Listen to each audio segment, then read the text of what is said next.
এটি চট্টগ্রাম কেন্দ্রীয় কারাগারের চিত্র। ভেতর থেকে কেউ হাত নাড়িয়ে জানান দিচ্ছেন অপেক্ষা এখনো প্রিয়জনের জন্য। আর বাইরে স্বজনদের চোখে জমে আছে না বলা কত কষ্ট।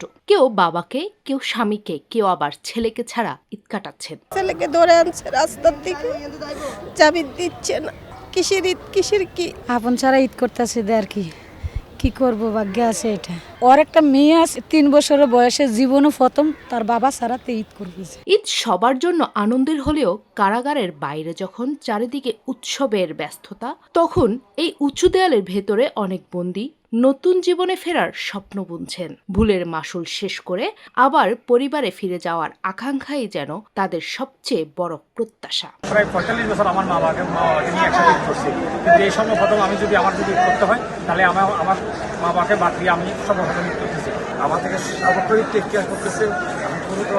আমরা জেল চলুন এইটা আমরা পাই। কারা কর্তৃপক্ষ বলছেন ৬,০০০ বন্দীদের মানসিক স্বস্তির কথা বিবেচনায় রেখে ঈদের ৩ দিন রাখা হয়েছে বিশেষ আয়োজন। ভিগো ওয়্যার গার্ড, প্রয়োজন মতো বাঁকানো যায়, অধিক চাপেও ভাঙে না।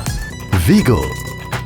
রয়েছে বিশেষ খাবার, স্বজনদের সঙ্গে সাক্ষাৎ, ধর্মীয় অনুষ্ঠান। ঈদ উপলক্ষে আমরা আমাদের অধিদপ্তর কর্তৃক একটা প্রেসক্রাইব মেনু আছে। ঈদের দিন, ঈদের পর 2 দিন, আমরা 3 দিন মানে সাধারণ এটাকে বলে অ্যামনেস্টি যেটা বলে, কোনো ডিউ বা কোনো কিছু নেই। আমরা 3 দিন বন্দি তার আত্মীয় সঙ্গে দেখা করতে হবে।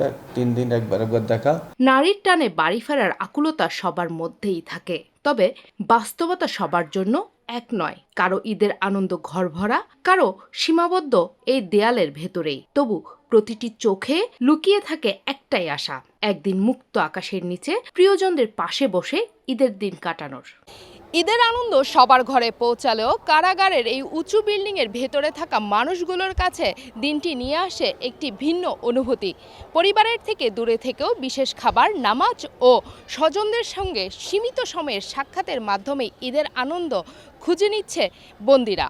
তবে প্রতিটি মুখেই স্পষ্ট মুক্ত আকাশের নিচে পরিবারের সঙ্গে ঈদ করার অপেক্ষা। আজিজা হক পায়েল, দেশ টিভি, চট্টগ্রাম।